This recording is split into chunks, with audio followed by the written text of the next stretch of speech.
On associe souvent technologie et rupture, mais on imagine souvent mal les impacts d'une nouvelle technologie, en particulier les impacts économiques et sociétaux. Regardons cette question à partir d'un exemple simple, celui des tests de grossesse. Alors savoir si une femme est enceinte est bien sûr depuis très longtemps une question importante pour l'humanité et de nombreuses techniques ont été développées pour y répondre. Dans les années 30, la connaissance des mécanismes hormonaux permet de développer un test qui consiste à injecter l'urine en sous-cutanée à une souris femelle. Celle-ci est ensuite tuée et disséquée. Une ovulation indique la présence de l'hormone HCG, ce qui signifie une grossesse. Quelques années après, une amélioration est réalisée avec le test dit de Hochben, qui s'applique lui sur une grenouille et qu'il n'est heureusement pas nécessaire de tuer, c'est un progrès notable.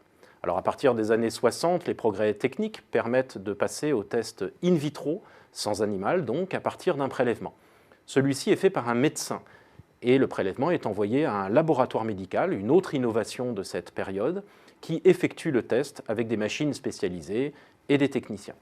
En 1978 est introduit le premier test individuel. Plus besoin ni de médecin, ni de laboratoire. Les deux acteurs disparaissent en quelque sorte et le test est acheté en pharmacie. Là, c'est un nouvel acteur qui apparaît.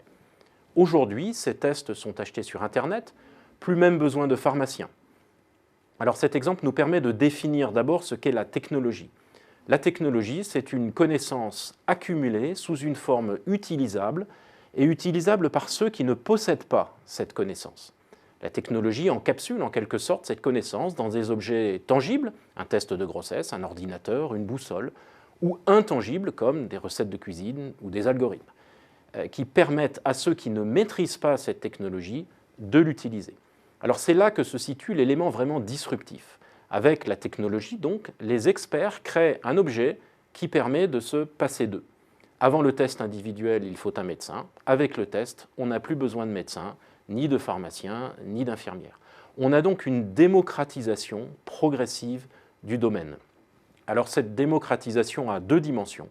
D'une part, une dimension sociale, on l'a vu, pour un domaine donné, l'expert est de moins en moins nécessaire, il disparaît même au fur et à mesure que l'on franchit les étapes de ce processus. Ce qui nécessitait l'intervention d'un spécialiste est peu à peu pris en charge par un médecin généraliste, puis par une infirmière ou un pharmacien, puis éventuellement par l'individu lui-même. On a une deuxième dimension, qui est une dimension économique, c'est ce qu'on appelle le passage à l'échelle. Sans médecin, évidemment, des millions de tests peuvent être faits sans intervention de l'expert. C'est une condition qui nécessitait une expertise humaine très importante et très chère, donc un médecin, voire un spécialiste, ou un technicien de laboratoire, et toute une batterie de technologies, est désormais traitée par un petit objet coûtant quelques euros que la patiente peut utiliser toute seule. Cette démocratisation du domaine fait naturellement l'objet d'une résistance, parfois féroce, de ceux qui maîtrisent chaque étape. Les médecins s'opposent ainsi férocement à l'automédication au nom, par exemple, de la sécurité.